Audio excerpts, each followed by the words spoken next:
You know what that means? That means it's another episode of Business Acceleration Playbook where we are bringing you the plays that you need to win in your business. And I am joined by the very lovely Angela Buckley today as my co-host. And today we're going to be talking about the cost of doing business. And we were looking for the money, honey, but Angela told me that she's traveling, so she may not be able to make it on here today. If she hops in the back room, I'll add her. Until then, you're going to get us talking about the cost of doing business. But you know what? We do business. We have obviously had to use funds to do that business. So I do feel like we'll still have a pretty good conversation today on that. Angela, first of all, I'm going to let you jump in and let everybody hear your beautiful voice and tell everybody a little bit about yourself. Right. So if you are new to the show, my name is Angela Buckley, and I work with a little consulting group called Creatively Efficient and focus on really leadership development using some of the Lean Six Sigma tools. And that program is called Strengthen Nature. And you can find more about that at strengthennature.com, www.strengthennature.com. So engineering background with a variety of interests and passions that I bring to the table. You will often hear me talk about Alphorns. And if you want to talk about the cost of doing business with an Alphorn, there's a lot more cost there than there is return on your investment. But that's because we don't talk about the soft savings or the soft rewards associated with the arts and the feedback that it gives back to the community. So we have both sides of the coin there. We can talk about some seriously hard savings, hard costs, and we can talk about soft costs and soft savings, etc. So it'll be interesting to dance around this topic a little bit. I would really love to have the Money Honey join us yet today, but my focus in the corporate world is really saving money. And we talk about cost avoidance, and we talk about hard savings, internal savings, and external savings, how that hits on our books differently. So it is actually a conversation that I have probably every 5 minutes in my corporate role. And so I am well prepared to help you talk about that in your entrepreneurial life as well. Which honestly, everybody has probably heard that old saying, a penny saved is a penny earned. And I know my grandpa used to say that all the time because it's true. And even more so now, a penny saved is actually, when you think about taxes and all the things, is actually more than a penny earned. So, saving money, in my opinion, is just as much, if not more so important than making money. And I think it takes different skill sets. Correct me if you think I'm wrong, but I feel like it takes different skill sets to make money as it does to save money. And I know I've always been really, really great naturally at making the money, finding the money, looking at something and figuring out all the streams of income that come from it. Saving the money, that's something that I've had to learn, but it's not like innately something that I'm great at. So that's good. That's why we complement each other so well, Maria. I love saving money, and I want to find ways of not giving it out once I get it. Not to be a hoarder, but I just want to do more with less.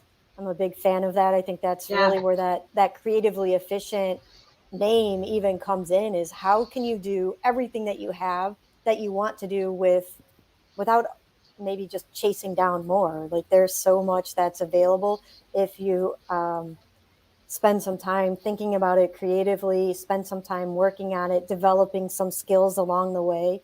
I feel like don't buy a new piece of software. We talked about this before, right? Do not buy a new piece of software until you have learned every single trick that there is to know about the current software that you have. Absolutely. And I think resourcefulness is a skill set that's kind of overlooked. And I'm pretty resourceful.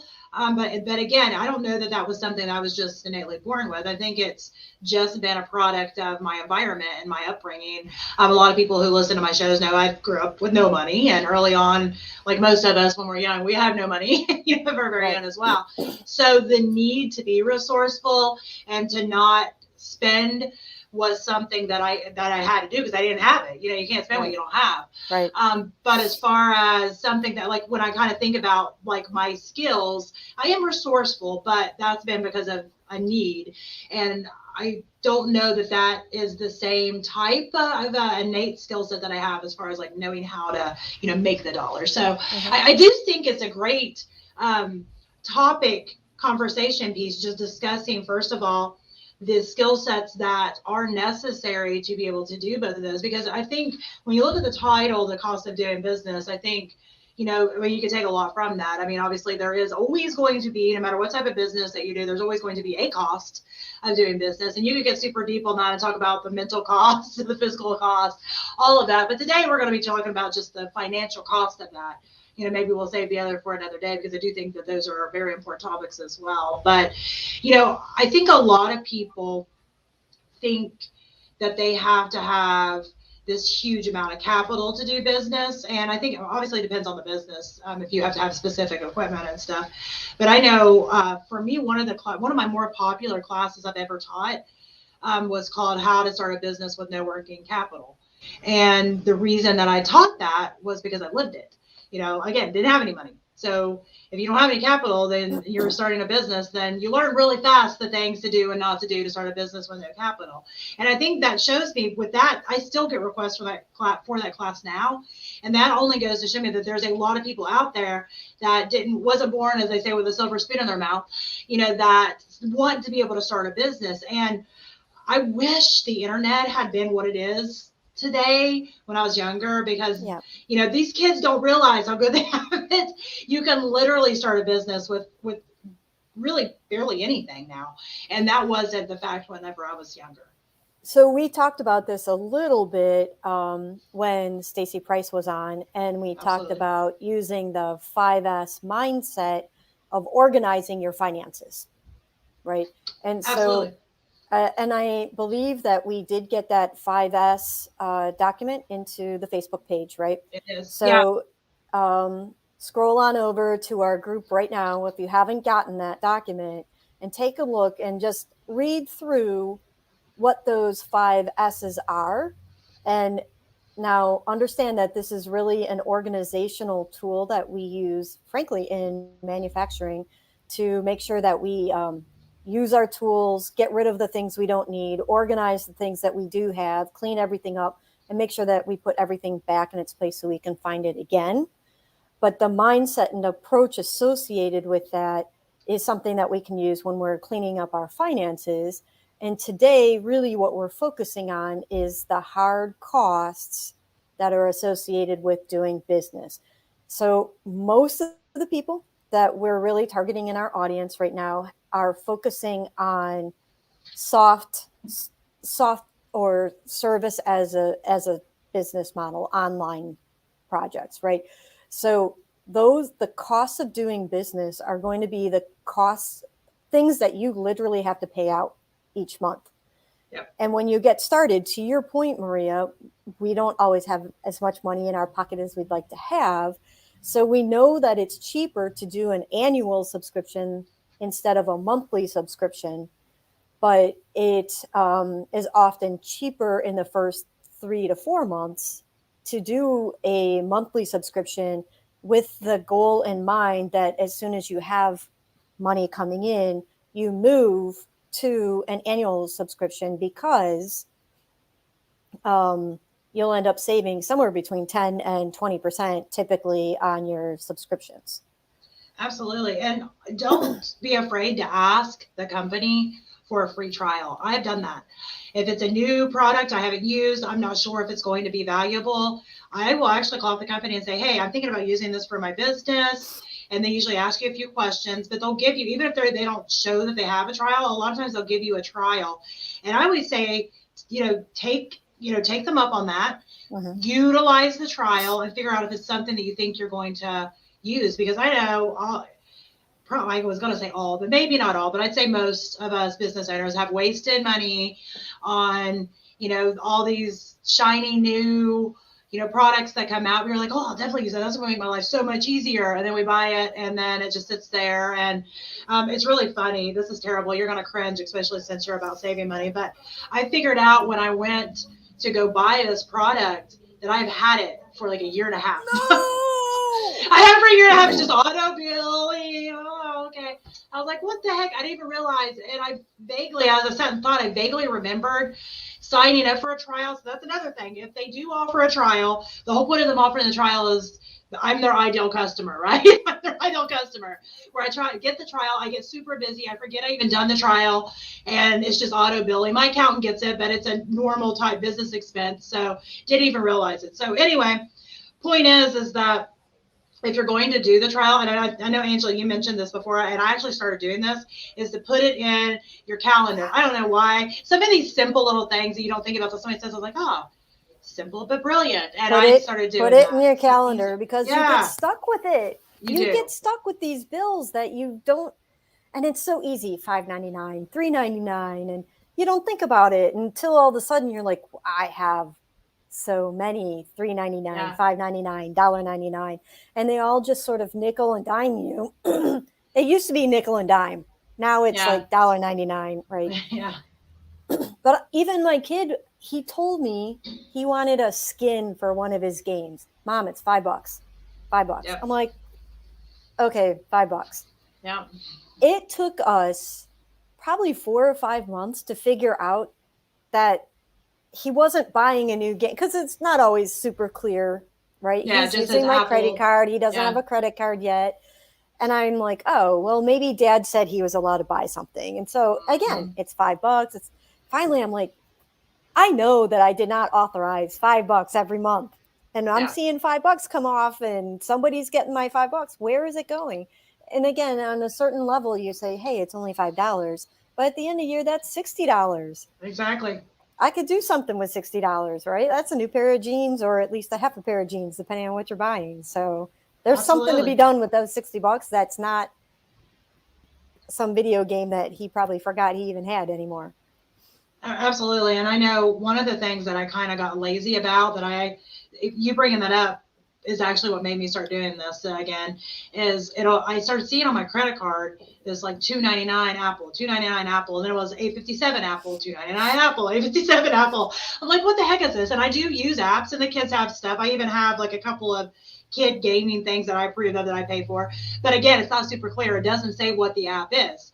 And that's been on my, mental list now for a while. Like I need to get on there and figure out what that is, because we have different devices. We have 10 devices on our account that tells you anything. So I'm like, I need to get on there and figure out what that is. So anyway, I'm surprised you only have 10 with so many people I have 10 in the house. Well, I have 2 kids that are moved out now. So we've been dropping people and how that goes. But anyway, I figured out that both of those, I have no idea what they are. It was just something that just keeps getting charged. And I know it's been charged 3 or 4 times at least on that kind of stuff. So I took your idea about scheduling stuff in, and I started making an appointment with myself monthly to sit down and just go over, my credit card stuff, because I go over them for taxes and stuff like that, but I don't make a point to go over them monthly. I don't.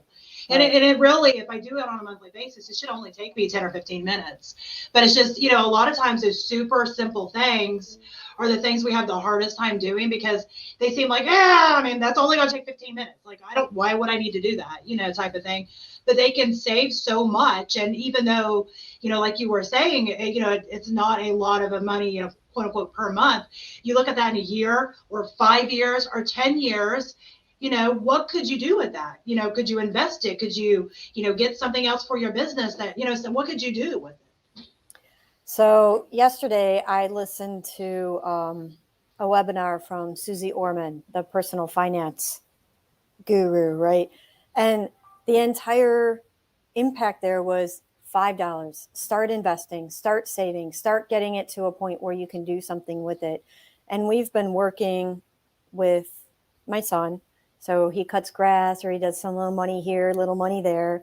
And I don't care if he's putting $10 into the market. With Robinhood and with some of the E-Trade things, you can do some smaller market access items that you weren't able to do, right? Like with Robinhood, you can buy fractionals. So you can get a third of a Tesla or something Yeah. like Yeah. that instead of a $700 Tesla share. But okay, so if he starts now, you don't know, some of these things that he might buy one or two or three of might be worth something down the road. Like, obviously you want to be judicious and think about what that means, but Yeah. we're learning and the tracking of that. So not just, hey, I put some money in, hey, I went and cut the grass and here's $10 that he thinks he's never going to see again. It's becoming a conversation. And there's a lot of really great tools that you can use in order to help develop that financial literacy. Okay, now we're a little bit off track because we're talking about the financial literacy at home, but this applies to our entrepreneurial journey as well, because part of being a business owner is obviously understanding where the money is. And I think many, many people start their entrepreneurial journey because of the passion. Absolutely. And let's be honest, the money's usually coming from the home at the very beginning anyway, so. But learning how to, and I didn't learn, right? I grew up, my dad was a Christian educator and my grandpa was a pastor, and money was always tight because those people are not highly paid individuals. And we didn't learn how to manage money. We didn't. We knew we weren't allowed to spend more than, like, you're never supposed to go into debt. We knew that. But everything else, if you wanted more, you had to figure out how to do more with less. And now we're actively talking about managing money, growing money, developing the skill set surrounding money and ethics of money. Apparently, my light changed. It did. So I have blocked off the motion center. So the lights in the room just went off. That's all right. So, funny. I mean, I think it's a good thing to talk about all of the aspects of money, because they do all kind of build together. They really do. If you have, financial literacy in your home life, chances are you're going to be obviously far more financial savvy in your business life. And I, come from the school of hard knocks on that. I'm like you. I did not grow up learning about it. I learned how to do a basic balancing of a checkbook, but that was it. That was my entire financial education. So I had to learn a lot of the hard way. Oh, that's how that works. Oh, that's how that works. And I feel like I'm always going to be a student of that. It's not something that I, again, innately am just amazing at. Numbers are important, money is important, but it's not something I just really crave to know about. I learn it because it's a necessity within my business. But I think that understanding first of all, what type of business you're in, and also what is it really going to take to get started? What's it going to take to maintain? And I think where I have seen, I experienced this, and I've experienced this with clients, so I know it's not just me, it's ongoing, is that, when I first started my business, I was like, this is going to be great. I'm going out on my own. I'm going to make all this money and it'll be so amazing. And you figure out really fast that you're just like writing yourself checks to cover all this stuff for quite a while. And that was a rude awakening to me, because I had seen, the corporate side of things where it seemed like somehow money just came from everywhere. And, going out on my own, it made sense. Well, you cut out a lot of that stuff and I'm going to get a lot of that money, right? But that's not how it works. Right. So, I think a lot of people, unless they came from a very financial savvy family or, some type of background, they're kind of blinded to that fact that they're going into business and it is going to be a hard crawl, uphill on a stormy day to be able to get to the point where they're able to even start paying themselves, more or less, even probably to the point of making what they were making before they left, their 9-to-5 job. And, I end up having clients that'll come to me even now with that same thing. Well, I ended up leaving because I want to be able to write my own paycheck, right? We hear this. I want to be able to write my own paycheck. Well, me too. There it is, $1.99. Yeah, exactly. But what they don't realize is, that it takes, a good 2 to 3 years to really start having those dollars to be able to pay yourself, because, and this is hard for a lot of people to be able to do. I was lucky enough, I did have other sources of income. Even though I quit my 9-to-5, I had my wellness company for, well, at this point now, like 21 years. So, I always had other income coming in. But when I first started my consulting company, goodness, I couldn't pay myself nothing. I was like taking the money I made over here and being like feeding it back into the business, because it was a hungry baby, right? So, and I think that's a rude awakening for a lot of, entrepreneurs and small business owners. And I think that's why it's so important to really talk about, the actual quote unquote cost of doing business. Because I think, and we touched on this, I don't remember which show it was, but about buying all these things. Like, you get excited. Oh, I started my business. Here it is. I got this amazing logo. I'm going to get the shirt, the mug, the pens, all the thing. I did that because I was excited. You dream about this business. You have this business. And again, it's kind of like a newborn baby. What do we do with newborn babies? We buy them 5 pair of shoes that they're not even going to walk in. We buy, we're excited, right? It's the same thing with the business. And if you have the dollars to put into that and not hurt you, fine, whatever. High five. I want to be you. That was not me. I was spending dollars I should not have spent on things that nobody cared about. I doubt anybody's wearing those hoodies that I printed out right now. Did I need those? Absolutely not. Those things can be great marketing pieces if you have the budget for it. But I think a lot of entrepreneurs and small business owners at the beginning, they think that they need, it's almost like they think that that's something they have to do. They have to check that box. I agree with you because I did the same thing. It happens. I mean, I believe now that the world of marketing has changed significantly. I mean, even we have had conversations, right? What shirts are we going to wear, and coffee mugs for the 4 of us that are online at a time. Absolutely. But growing your business through word of mouth and growing your business through the online space and being present in that space is far more effective than what you're going to be getting if you're handing out merchandise. Logos are nice. Don't get me wrong. I like to have the logos on my shirt and what have you, but that's not driving the dollars.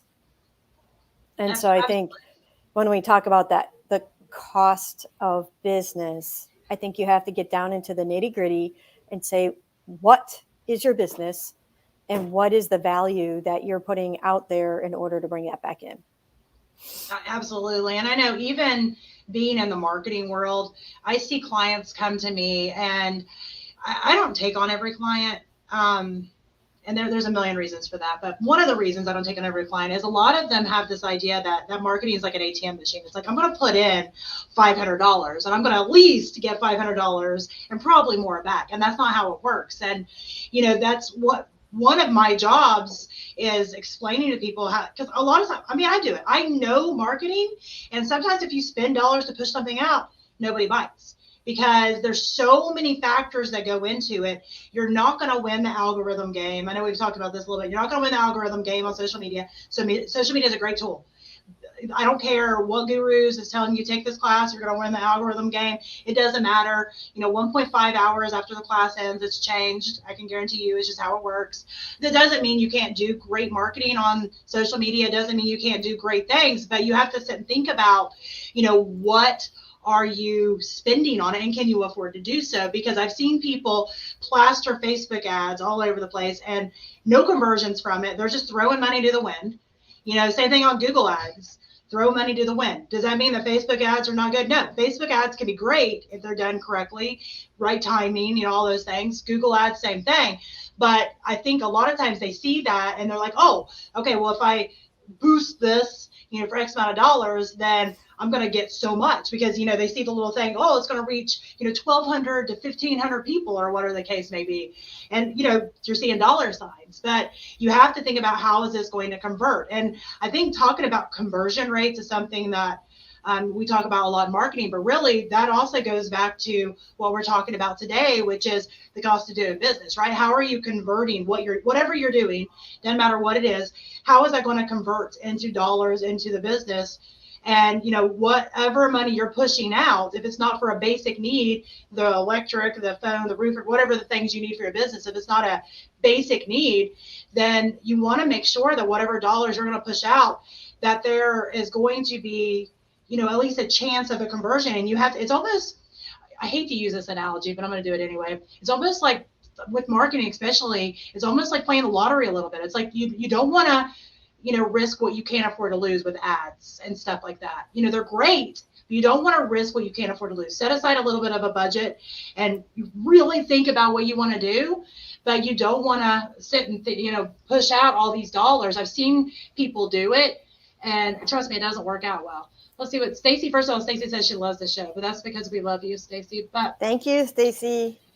Stacey said products for marketing create a sense of belonging for the visionary, but it's the business execution itself that's going to create the sense of belonging for your customers to your business.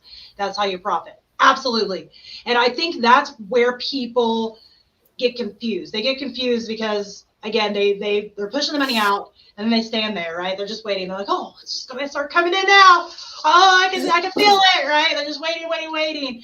And they don't realize that it's their job to be the connection piece.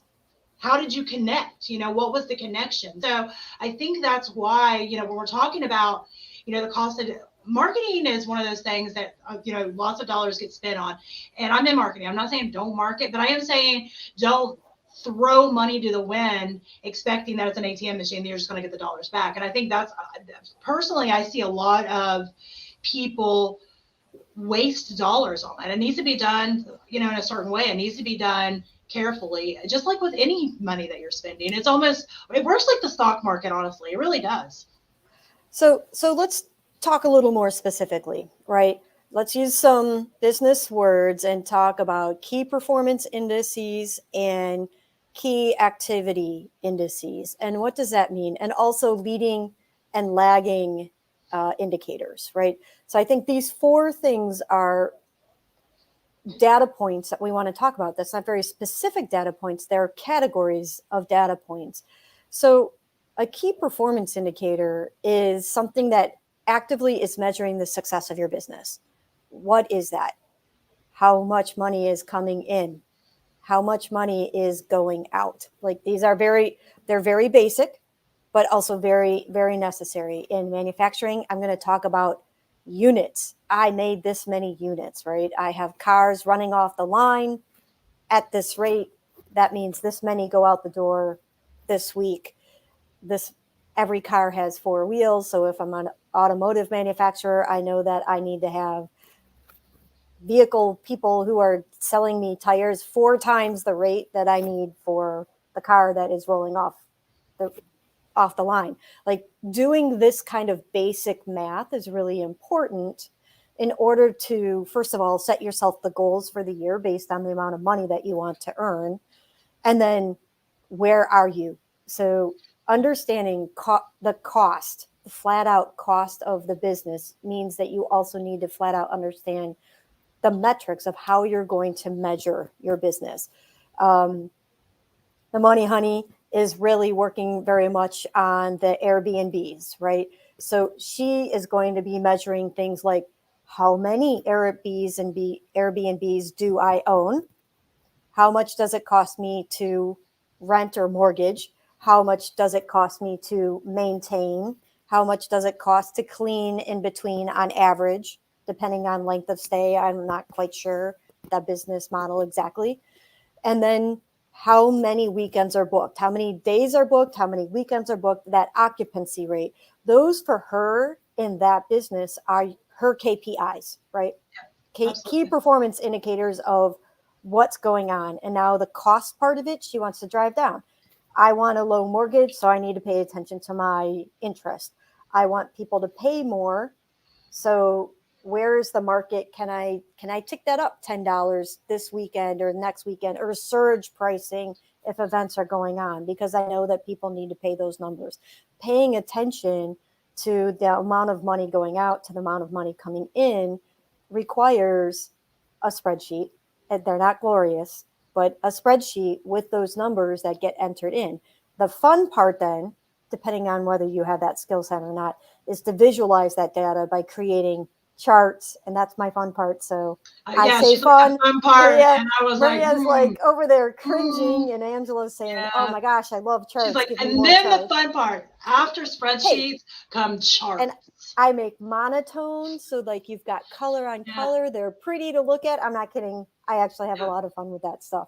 I even have someone in my corporate job who works for me to do those things to make them even better than I do. So it's pretty fun. I get to do the analytics. He does the actual work. Yeah, it's fun. I like it. Literally, I do this again, coming back to that conversation about my kid, and like we're developing these charts so that he learns how to read charts.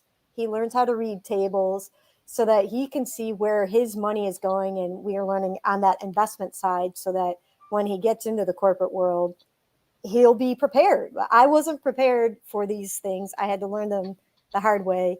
Maybe all of us did. Maybe it's just that the world's changed, but bringing all that in. Okay. So I got all excited about You were charts. excited about charts and I know, spreadsheets. sorry. It's okay. We forgive you. We'll come back. So KPIs, but understanding that you have to measure, you have to write it down, you have to track it in order to be part of a business world so that you can go and say, hey, I want to earn more money and this is how I'm going to earn more money.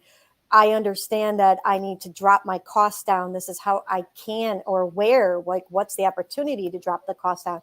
You can't just say, I feel like I'm paying too much. Yep. You need to understand, here's my cold number. This is what the market in this region has.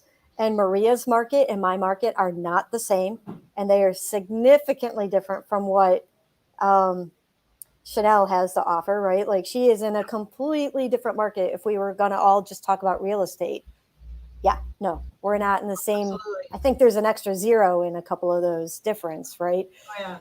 So understanding your market, understanding what your KPIs are, understanding how all that fits in is one thing. And those are your hard numbers. Now we're going to talk about KAIs, which are your key activities. And those indices are going to say, they're the ones that influence the KPI.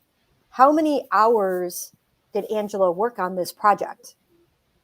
Because I'm not really paying myself, so I consider that KAI, but it could be a K. If I was paying somebody else, it's a KPI because it's a cost. But when it's for myself, it might be a KAI, right? So decide where you want that to go. But understanding that you can drive those things down too as you create systems. The more efficient you are in your systems, if it takes me less time to write a blog post because I have some standard vocabulary that I can cut and paste and just make a few edits at the end.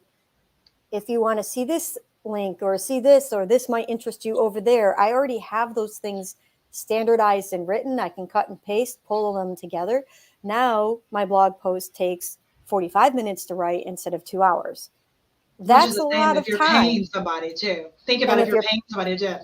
Yep. Having standardized vocabulary to do some of those things. So you use KAIs to influence your KPIs, but people don't usually, they don't care. If you go to the bank and you say, but I can write a blog post in 45 minutes, some of my writer friends might be cringing. And on both sides, the technical writers are like, you can't do anything in 45 minutes. And the copywriters are like, what are you talking about? I can do that in 15. So it depends on what world you're in. Understand that really the whole point is that you're talking about continuous improvement, understanding where you stand and where you need to go and how that influences your cost of business. Because ultimately, especially as an entrepreneur, we need to understand that our time is finite. I would like to believe that my time is infinite. I'm getting a little bit older and I'm coming to the very sad conclusion that I actually do need to sleep once in a while. We're no longer allowed to text and drive like we used to when the first cell phones came out. And I might have been guilty of that at a point in my life, and now not so much, but still, right? Paying attention to what that means and understanding that you really do need to be present in the moment and you only have so many hours in the day. Those are your KAIs. Those are the types of things that we talk about. In corporate world, we talk about suggestions or engagement. So think about the things that influence your KPI. Absolutely. We had two other categories, and you can jump in anytime you want. No, Maria. I was just gonna say, Stacy said track to measure, and that that kind of goes right in with a lot of the things that you were saying. But go ahead. What gets measured gets done, right? Like that's just hardcore. That's why I like the systems and understanding how they work together. Talking about leading indicators and lagging indicators. Maybe Maria, you might probably have weigh in on some of those within the marketing world. We talk about it a lot of times in safety, for example. We know that soreness or fatigue is a leading indicator before someone actually gets to an injury, right? So we want to understand, what does heat look like? What does soreness, what do the ergonomics look like, so that we are always I think preventing. you can put that even into any entrepreneurship, because think about it, even with what you were saying before about the KI or KIAs, is we think as entrepreneurs that we need to do all the things, and we have to at the very beginning. But like you mentioned, it's not infinite. It is very finite. So, you get to a certain point where you can't sleep an hour or two a night, every single night, consistently for the rest of your business journey.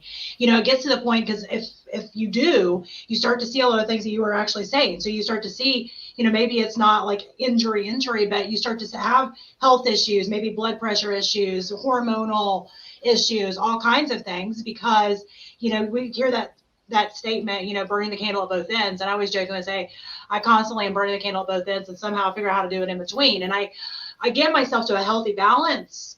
But then, a lot of times I'm an entrepreneur at heart, serial entrepreneur. I love to start new things, and I end up going through the same thing again. I start something new and I'm right back to overworking, under planning, and I have to get myself back to the point of being balanced. And I think that's a lot of what you were talking about. It's true. And what I'm saying is that it's different for every business, which is why you hire a coach to help you identify what those metrics might be, because it's very hard in the beginning, because the first thing you want to do is identify the metrics that fit your business. Then you want to understand what maybe some of the locals are doing, right? Understand your local market. And if you're playing on an international market or in the digital world, you want to understand where you fit in there as well. Not to be intimidated, because niching down is a really important thing, but to understand where you fit and why you fit in there, and then how you can optimize your systems, right? The goal is always to make more money and save more money, right? So that there's more actually in the bank account. Ultimately, the goal is to have a little bit of money in that bank account, and that's how we live our lives, right? So you're not running scared, and that creates a real sense of security, and that security allows you then to be more creative. It allows you to be more present. Yesterday, I blew a tire. I was 5 houses from my house when I blew a tire, but because I had already prepped for the day, most of my work was already clear of what needed to be done. I knew exactly what I was going to miss. I missed one meeting, right? But by the time I got the tow truck and they took care of my vehicle, I was able to obviously walk home, since it's only 5 houses. But because we have a sense of security, because we have some things that I didn't have this when I was in my 20s. I promise you, I would have been like, flip out. Yeah. I was able to do the things. We have the AAA, we have the insurance, and I thankfully have some money in a bank account at this point in my life. I'm annoyed. I had to buy a new tire, but I'm able to do that because I have focused on not spending the extra $5 on the kids' Roblox skin or something like that, So yeah, there you go. That's where my $60 went. A quarter of that went to that tire. See, there you go. Well, but I think planning, right? It does, and planning. And the funny thing is, I know that, and I do great at that more often than not. But again, what happens when we overdo the things that we shouldn't be overdoing, or we try to, my favorite is where I try to save money, wink, wink, by doing it myself. And I spend 3 times the amount of money by doing it myself, and I think that's another thing. Like we've established that Maria is not an accountant. I am not a bookkeeper. I never need to be. I pay those people because I want to stay out of prison. I don't want to go to prison. And because they know what they're doing, they enjoy it. I do not. Angela probably enjoys it. She's got some spreadsheets and she does all that stuff, but I don't. And I try to kind of I consider myself a fairly intelligent person. I can read on how to do something, go over here and do it. It takes me so long, and it falls right out of my brain because my brain's like, why do you have this? We don't need this. Eject. So I have to reread it again and come back over here. Is that a good use of my time? No. I can come over here to something I'm great at and make money doing that instead of trying to save the, whatever it is, $60 that I would have had somebody look over it. A lot of times because again, I'm all for saving money. I'm all for being resourceful. You have to look at it smart, like you were saying, and plan it. Look at what your skill sets are, the things that you're not great at.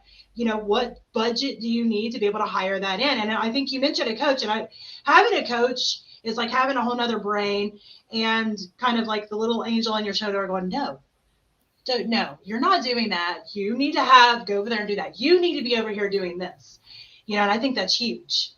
So recently we had a water event in our basement. So we had to get rid of everything that was in a cardboard box. But you don't want to get rid of the things, right? Like there's memories and cherished memories. So I just want to say that it's much easier to sort through somebody else's cherished memories and say, this one really needs to go because it is beyond saving, than it is to go through your own things. So the basement is thoroughly clean of everybody else's stuff, but not mine. Like it's the very last task. And I say that because that's why you get a coach, because the coach is like, see that log in your own eye that you need to take out first? The coach will help you identify your own log. So it's really important to ask for that kind of help. And maybe it's not even a coach. Maybe it's an accountability friend, right? Like going through this decluttering process of the basement was forced in this particular instance. But now my girlfriend is like, Angela, you've inspired me. I'm like, yeah, I inspired you to clean out all the stuff that is theirs, not yours. Now I need someone to sort of like stand on my shoulder and be like, do you really need this? Are you ever going to use that? Can you Marie Kondo that and say, does this bring you joy? If it doesn't, spark out the door, right? Like it's harder to do that for yourself. Let a coach help you. You don't always have to do everything 100% yourself. Absolutely. Or, like you said, or a friend, or actually I have people that work with me and actually Stacy's one of them, and she knows when she needs to call me out on my crap and be like, what? No. And Amber that works for me, she's actually here in house, so she gets to see everything all the time. She'll be like, what are you doing? Go in there. You're supposed to be doing that. And I'm fine, stomping in there like a child. But I mean, you need those people because it doesn't matter.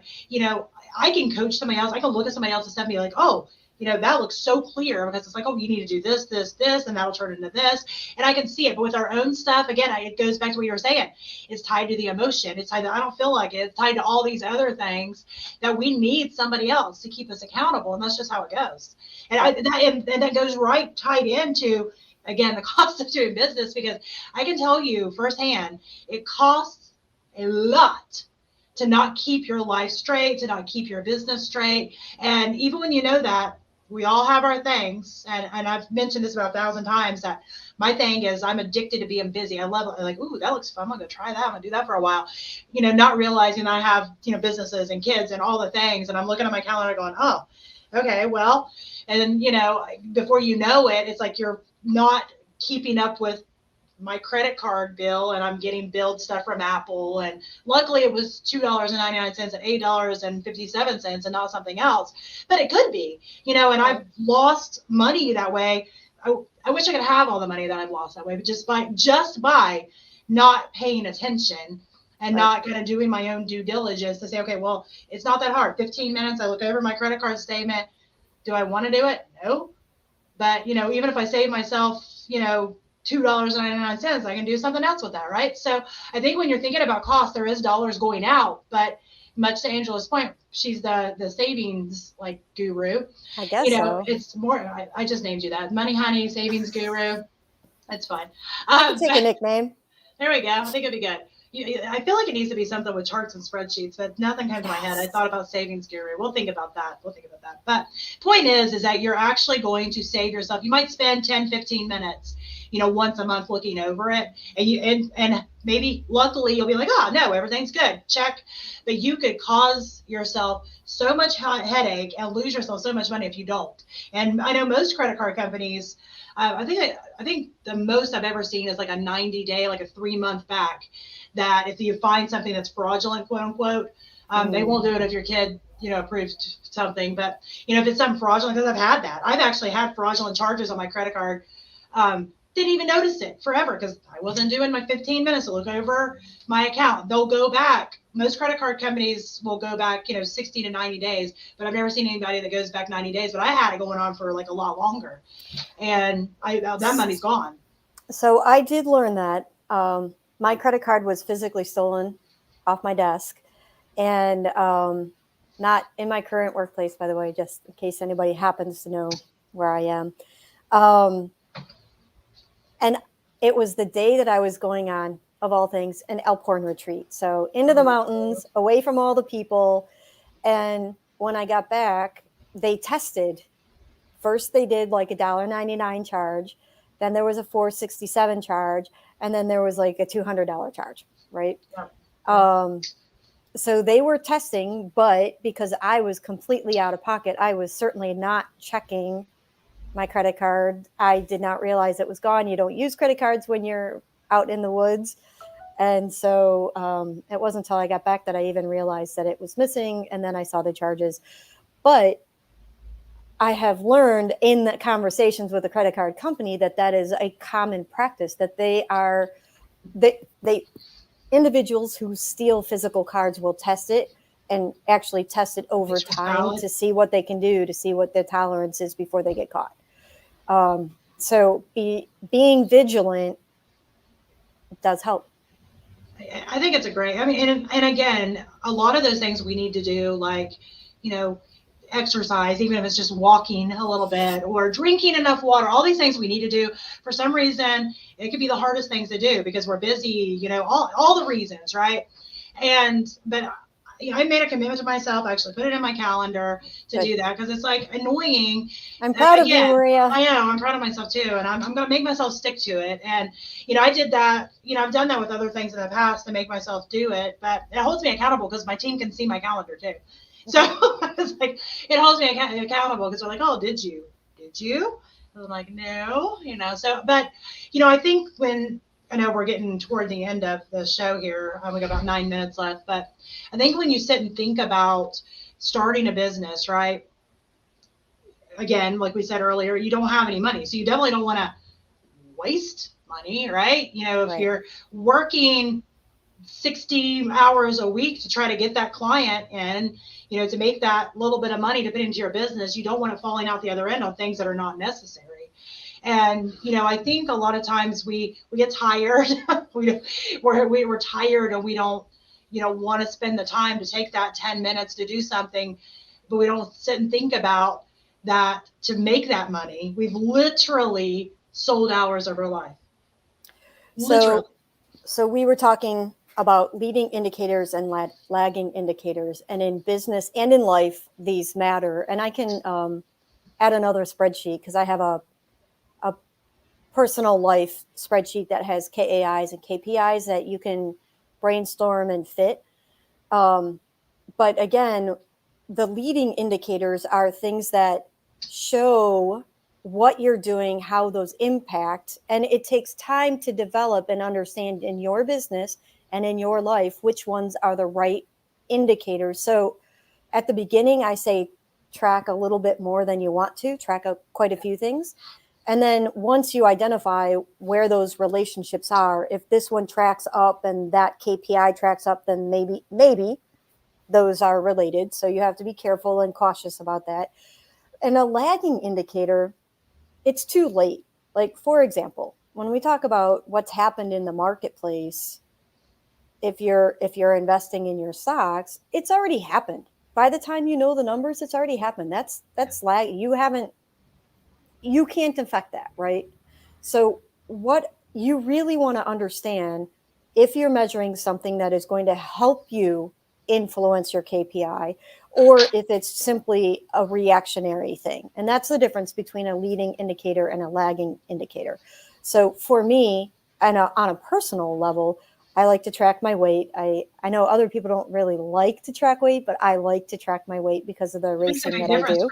Yeah. It makes a big difference for sure. I know exactly where I'm supposed to be at what time in my season based on the race distances I'm participating in. I realize that's a lot more data than most people care to think about, but it works for me. Yeah. And one of the things that I do have a challenge with, because I have such a long commute and I do have a sedentary day job, is eating enough vegetables. And when I'm cold, I don't like to eat vegetables, but I still need those vegetables. And if I don't eat enough vegetables, like get the regular serving, I have weight gain. So I started tracking the number of vegetable servings that I would eat in a day just to hold myself accountable. I make a little pretty graph. I make a pretty graph in my notebook, Maria. They have apps too. I use they apps. do, but I like the app. The graph. The graph part, the drawing, it just is like my downtime, truthfully. No, or I get that. If I'm in a meeting that is less than exciting, I can engage and doodle at the same time. And it's See, I actually do that. I use a bullet journal and I do doodle. So, yep, I'm a bullet journal person. So exactly, I'm using that. So I kind of track that. But what I found, and I didn't do this on purpose, I just did, hey, I know I need to have 3 vegetables a day, whatever. But I found that there was a direct inverse. When I was eating 3 to 5 servings of vegetables, my weight was down to where it needed to be. And so I saw 2 things that influence as leading indicators, my lagging indicator, which is the weight. And it was, for me, it was vegetable intake and sleep. And if I focused on those 2, I didn't have to diet. I didn't have to have all the other things that people say, you know, they're denying themselves calories or something. I didn't have to do all that. My weight came into play. So the weight is actually a lagging indicator. Yes, it's a KPI, but it's already too late. It's the activities that lead into the weight that matters. So understanding in your business, just take that lesson, simple, okay, that's a little bit of information on me. What are the things that work for you that you can see? But the only way you can see that, as Stacy was putting in the comments, you have to track it to measure it. And then you can see those relationships, and then you can see what are the leading indicators for your business, the things you need to focus on so that you get the KPIs and the performances that you're going at. So the costs that we're talking about in business are the money that's going out, the money that's coming in. Those are the hard, cold things that people want to understand. Where does that fit all together? And then you can start really managing a lot more, thinking about it in those 4 categories of KAIs, KPIs, leading indicators, and lagging indicators. Absolutely. And I know there's probably some people that are a lot like you and are like graphs and charts. And there are some people like me. I appreciate them. Sometimes I need them. And when I need them, right?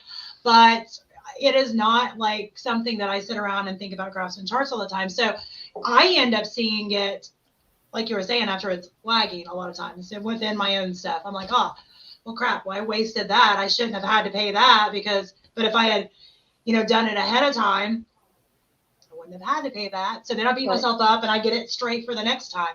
Right. And I think there's a lot of people, I always jokingly say that I'm kind of the 2x4 in the head type of a learner.